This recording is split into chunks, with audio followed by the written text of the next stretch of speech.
আমি এখানে যে হোটেলে খাই, পাশাপাশি দুইটা হোটেলে খাই।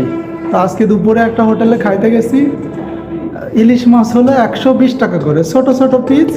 তো আমি খাওয়া শেষে দোকানদারের কাছে জিজ্ঞেস করলাম যে আপনি যে ইলিশ মাছ এখানে 120 টাকা করে বেচতেছেন, কেজিতে কয়টা ইলিশ মাছ হয়?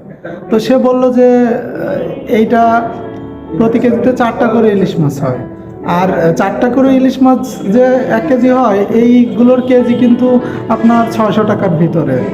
তো হিসাব করে দেখলাম প্রত্যেক ইলিশ মাছ থেকে সে মিনিমাম 5টা করে পিস করছে। তাহলে আপনার 4টা ইলিশে 20 পিস হয়েছে। 20 পিস সে বিক্রি করতেছে 2400 টাকা। কিনছে কত দিয়ে?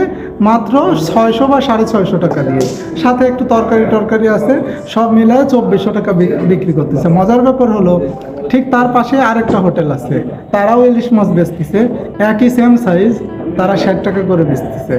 এই যে দেখেন, ব্যবসা যে হালাল হালাল করেন, এই ব্যবসা কি হালাল হচ্ছে আসলে? আপনাদের তাই মনে হয়? আবার পাশে আরেকটা হোটেল আছে, সেই হোটেলের ব্যাপারটা বলি। তারা ডিম বিক্রি করে 60 টাকা করে, 40 টাকা করে। ডিমের তরকারি বিক্রি করে 40 টাকা করে। বাজার থেকে সবচেয়ে ছোট ছোট ডিম বাছাই করে কেনে।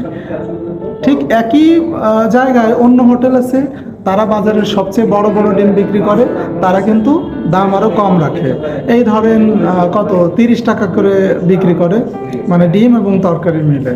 তো এই যে ব্যবসার যে ফারাক, এইগুলো তো আসলে অনেক পার্থক্য তৈরি করে বলে আমি মনে করি। বা এগুলো তো আসলে আমরা যে উদ্দেশ্যে করি বা যে বলি যে ব্যবসা হালাল বা ব্যবসা করা উচিত, এইগুলো তো সৎ ব্যবসাই না রে ভাই।